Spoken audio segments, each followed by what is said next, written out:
In 2035, technological advances gave birth to the virtual world of Connect, a game that has a perfect realization, even almost similar to the real world. A world that mirrors reality with lifelike AI NPCs, intricate swordplay, and magical phenomena that can be played exclusively in the game. The appeal of these features drew over 100 million fans into the immersive world of Connect. On a pivotal day, a scene takes place at the gate where many people lie lifeless, victims of a barbaric attack. Amidst the chaos, a man named Bae Do-yeon, known in-game as Crash, witnesses as another player, Do-yeon, succumbs to a barrage of dagger attacks. The attackers, who labeled Do-yeon as an enemy of the Empire, turned on each other, driven by their collective hatred. Undaunted, Do-yeon faced their attacks calmly. His in-game profile showed that he was ranked 13th in the game Connect, with a telekinesis class designation, a testament to his extraordinary prowess in the game hierarchy. As tensions rose and the attackers closed in, Do-yeon prepared to defend himself against the attacks. His demeanor showed no fear or hesitation, embodying the calm confidence of an experienced player accustomed to such confrontations in the turbulent world of Connect. The unfolding drama underscores the risks and rewards inherent in this virtual world, where alliances and enmities have real consequences amidst the vast digital landscape. In a swift and calculated move, one of them aimed an arrow at Do-yeon, pushing him to his death. Witnessing this, the leader of the attackers ordered the knights to unleash a barrage of arrows at Do-yeon. Showing his unrivaled skill, Do-yeon raised his hand, stopping the arrows in midair to the amazement of the knights. With precision and finesse, Do-yeon redirected the arrow towards the knights at lightning speed. Despite the leader's panicked orders to dodge, several knights fell before they could react, demonstrating Do-yeon's mastery of his psychokinetic abilities. Turning his attention to the leader, Do-yeon gripped the dagger tightly and quickly plunged it in, dealing a deep wound to the leader's neck. The remaining knights, now facing the relentless assault of Do-yeon's abilities, cursed him and questioned the extent of his extraordinary abilities. Amidst the chaos, one of the knights looked up in horror, seeing the weapons suspended in the air above them, proof that Do-yeon controlled the battlefield. The ongoing confrontation underscores Do-yeon's prowess and dominance in combat within the immersive and dangerous world of Connect, where every move and decision has significant consequences. Do-yeon pointed the suspended weapon at the knights, who cursed their impending fate as the deadly weaponry flew towards them. With a flick of his hand, he released the weapons, which struck the knights with deadly precision. Leaving behind a trail of bloody footprints, Do-yeon entered the castle, easily dispatching the guards stationed inside. Observing his surroundings, he pondered the significance of his presence there and seemed to be searching for something hidden there. Suddenly, a cough caught his attention, and he found himself face to face with the priest, who spoke of the imminent consequences. Do-yeon's gaze fell on the priest's pendant, a realization that dawned on him. It was the object he had been relentlessly pursuing. The priest revealed that according to divine prophecy, the saviors were destined to arrive in their world. As he reached out to pull the pendant, Do-yeon was stopped by the Reverend's firm grip. The Reverend questioned him vigorously, demanding answers about the chaos, the destruction of the city, the innocent lives lost, and the people enslaved under his command. Do-yeon's answer was short but defiant. He snatched the pendant, rejecting the priest's accusations, attributing the chaos to collusion between the guild and the empire. He branded the priest as an old man and shifted the blame away from himself, focusing in on those who had conspired against the people. In a tense moment within the castle walls, the confrontation between Do-yeon and the priest marks a pivotal point in the ongoing story of power, prophecy, and clash of forces in the world of Connect. As footsteps approached from outside, Do-yeon cursed inwardly, recognizing them as members of the guild. With the priest's ominous warning echoing in his mind about divine will and consequences, Do-yeon climbed the stairs with purpose. He faced the magnificent box, its center perforated, and carefully inserted the pendant. Waves of magical light enveloped the box, revealing a hidden underground passage. Descending into the depths, Do-yeon's focus was momentarily distracted by floating artifacts, bathed in a mysterious purple light. He realized that these relics might be the earliest mythical objects in Connect's history. Contemplating his mission, he recalled the intelligence he had gathered over the months. His purpose was becoming clear. He had been preparing for this moment for half a year. To Do-yeon, the NPC's lamentations were insignificant compared to the larger scheme of restoring Connect's balance. He understood that 5 years earlier, collusion between the major guilds in the Empire had destroyed their world. Now the same guild ruled Connect, leaving him as the only solo player in the top 100 rankings. Bracing himself for the challenges that lie ahead, Do-hyun knows that exploring the treacherous landscape of Connect means confronting powerful guilds and the legacy of destruction they have left behind. As he ventures deeper into the underground passages, his resolve remains unwavering, driven by a singular determination to reclaim justice and reshape the fate of their virtual world. Do-hyun quickly stored the valuables in his inventory, realizing the repercussions if the guilds found out that he had taken them first. As he prepared to leave, his eyes caught something unusual on the floor, a memory game. Puzzled by its presence, he reached for it, only to be startled by the sudden pressure emanating from the cartridge. This sensation gripped him with pain and panic, making him ponder whether it was a connection error or something more ominous. Without hesitation, she exited the Connect. Waking up in his own room, Do-hyun suddenly sat up, surprised to find a stab wound near his chest. A voice warned him to stay still, accompanied by several men in suits who wanted to know why he was moving. Frustrated by their intrusion into the real world, Do-hyun cursed them silently, realizing that they had escalated their actions beyond acceptable limits. He was angry at those people, branding them as despicable scum for their cruel behavior. The encounter shook him, reminding him of the precarious balance between the virtual world of Connect and the harsh reality of the real world. As pain throbbed from his wound, Do-hyun pondered the implications of the mysterious memory game and the dangerous forces now at play in both worlds.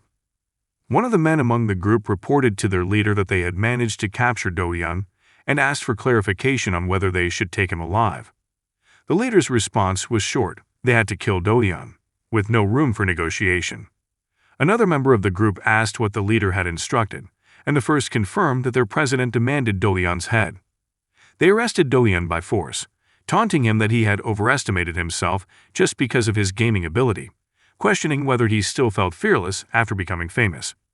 Terrified, Do-hyun begged to live, but his cries fell on deaf ears as one of them covered his face and raised a deadly sword. The sword slashed at him repeatedly, leaving him bewildered by the senseless brutality of being killed over a mere game, unsure if this was how his life would end. Amidst his fading consciousness, someone called out to him as master, desperately urging him to wake up. The urgency of the voice snapped him back to reality, prompting him to open his eyes and realize that he was not in as much danger as he thought. He jerked awake in panic, quickly sitting up and examining his hands, confused by the sudden change from a deadly stabbing to his current state. Confusion gripped him as he looked around, trying to make sense of his surroundings, clearly remembering his recent death. A nearby cry of pain caught his attention, and a servant named Anna, who addressed him as Prince Ra, asked anxiously if he was all right. While struggling to understand who Ra was, he was further surprised when he saw Anna's status displayed as level 3. His worries were compounded when he saw the cold sweat oozing from Ra's body, prompting him to suggest that he call the doctor immediately. Still shaken by the strange occurrence, she felt she was witnessing something unexplainable. A notification from the system suddenly appeared, informing her that her soul had been integrated, activating Connect's closed beta system, and indicating that she was the only user online. Panic set in as she realized the implications. She had somehow entered the world of Connect. Stepping out onto the balcony of his home, he marveled at the sensation of the wind and the immersive environment, in stark contrast to his previous life as a Do-hyun in Crash's persona. The stark reality around him confirmed that he was no longer just playing a game, but had become a participant in a completely different existence. He understood that the power of players in Connect depended on their level of synchronization with the game world.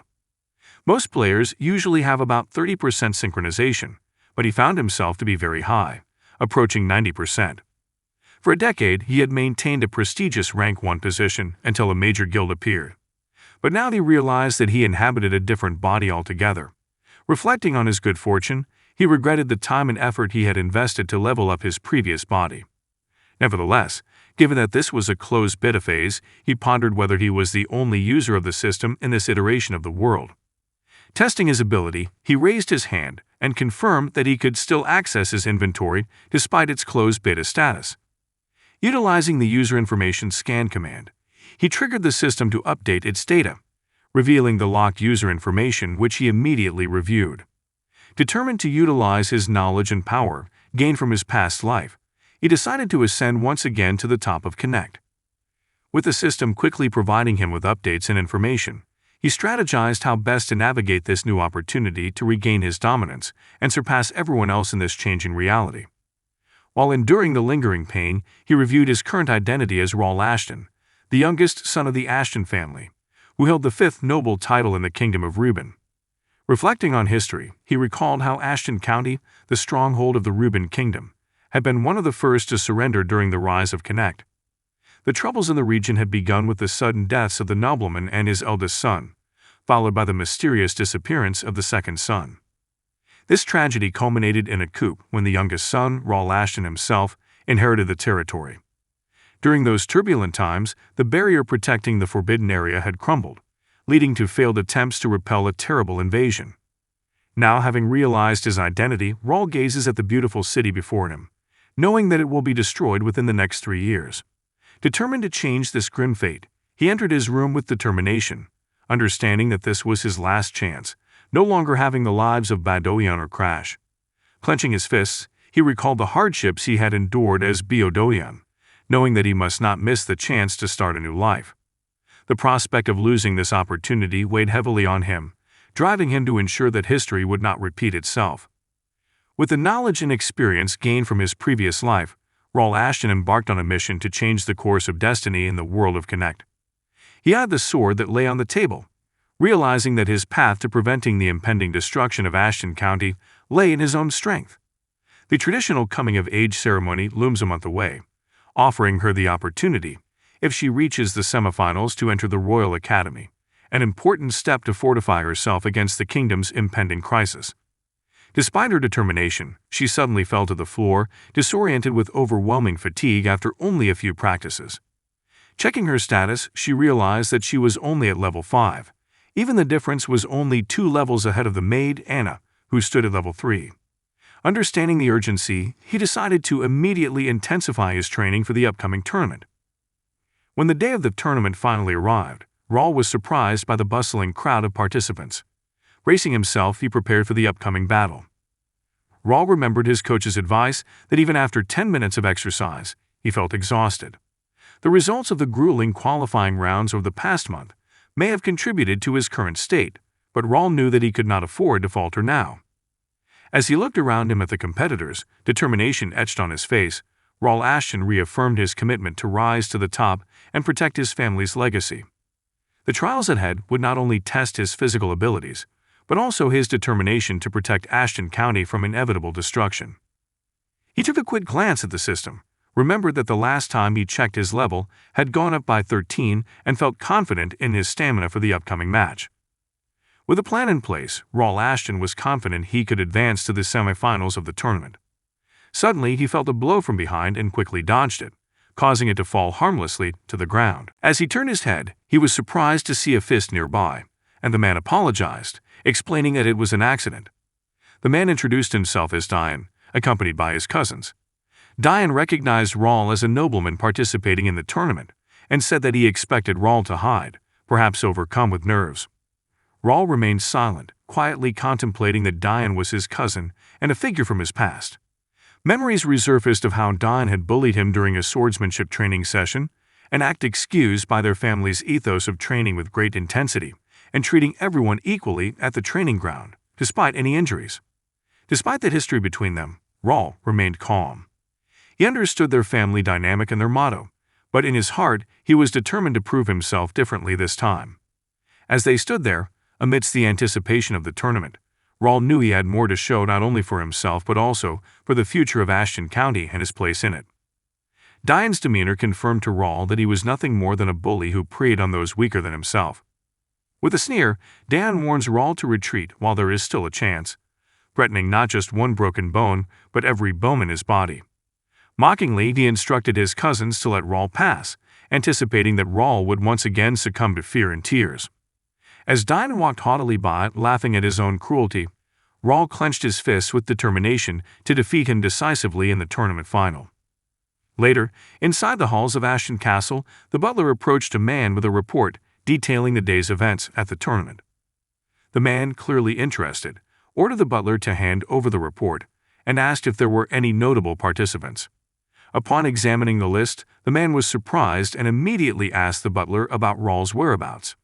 The butler informed him that Rawl had returned to his room after finishing his meal, and noted that Rawl looked tired, likely having used up all his energy during the previous qualifying round.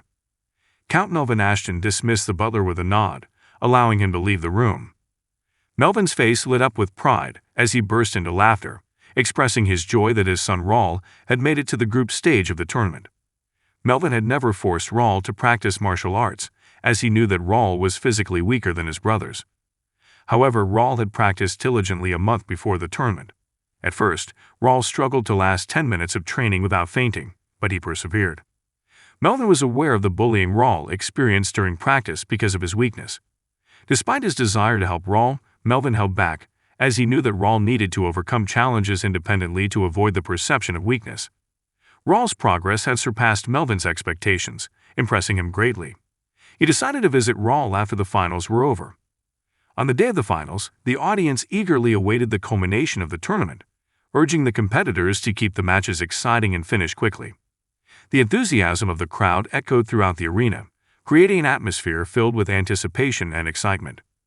The man cursed inwardly, confused as to why the visibly weaker opponent in front of him refused to fall.